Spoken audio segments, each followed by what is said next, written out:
Kerala state service pensioners union Muthukulam block കമ്മിറ്റിയുടെ ആഭിമുഖ്യത്തിൽ അന്താരാഷ്ട്ര വനിതാ ദിനാചരണം നടത്തി.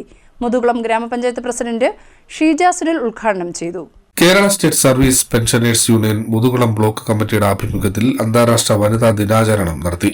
മുതുകുളം പഞ്ചായത്ത് പ്രസിഡന്റ് ഷീജ സുനിൽ ഉദ്ഘാടനം നിർവഹിച്ചു. നമ്മളുടെ ഈ വേദിയിൽ നിങ്ങളുടെ പഞ്ചായത്ത് പ്രസിഡന്റായി നിൽക്കുമ്പോൾ എനിക്ക് വലിയ അഭിമാനമുണ്ട്.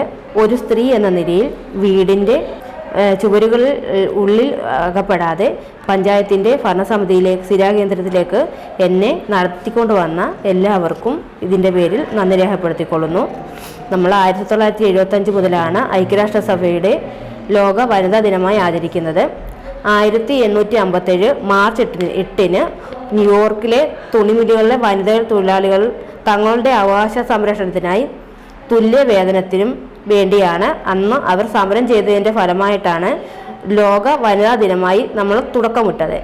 പിന്നെ നമ്മുടെ ഇന്ദിരാഗാന്ധി, മലാല യൂസഫായി, കൽപ്പന ചൗള, KR ഗൗരിയമ്മ, PT ഉഷ, പ്രതിഭ പട്ടേൽ ഒക്കെ ഇതിൻ്റെ ഈ സ്ത്രീ കരുത്തിൻ്റെ ഉദാഹരണങ്ങളാണ്. ബ്ലോക്ക് വനിതാ വേദി കൺവീനർ ലത കെ മംഗലത്ത് അധ്യക്ഷത വഹിച്ചു.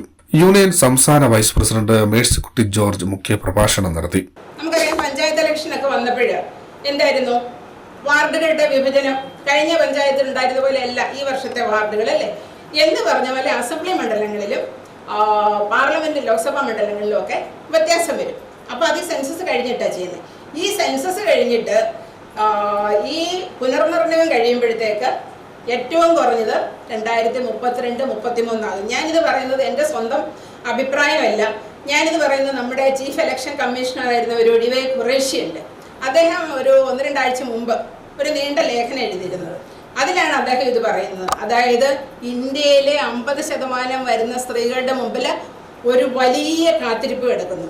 അതായിരുന്നു അതിൻ്റെ ഹെഡിങ്. അങ്ങനെയാണ് അദ്ദേഹം പാസ്സാക്കപ്പെട്ട നിയമത്തെ പറ്റി എഴുതിയിരുന്നത്. അപ്പോൾ അദ്ദേഹം പറയുന്നത് ഇതിനകത്തെ ഒരു പ്രധാനമായിട്ടുള്ള ഒരു പ്രശ്നം, എന്തുകൊണ്ട് ഏറ്റവും അടുത്ത് വരുന്ന നിയമസഭാ ഇലക്ഷനുകളിൽ ഇത് ഉപയോഗിച്ചുകൂടാ. ലോക്സഭയുടെ കാര്യം പറഞ്ഞാൽ 531 മെമ്പർമാരുള്ള ലോക്സഭയിൽ അതിൻ്റെ 33 എന്ന് പറയുമ്പോൾ 181 പേര് വരും. ഈ 181 പേരെ വരുമ്പോൾ അത്രയും പുരുഷന്മാർ റീപ്ലേസ് ചെയ്യപ്പെടും.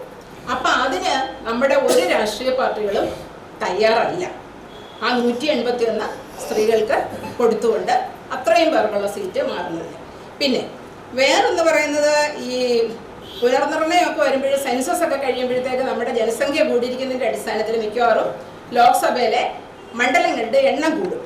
വനിതാ വേദിയുടെ നേതൃത്വത്തിൽ വിവിധ കലാപരിപാടികൾ അവതരിപ്പിച്ചു. T Vilasini, Sreelathadevi, V Ramadevi, Indirabhai, Eliyamma KG, Radhamani, Sreedevi, Lalithamma, Chandralekha, Jayasree, Latha Prasad, Lathika, Thankamani എന്നിവർ സംസാരിച്ചു. CDNet news Muthukulam.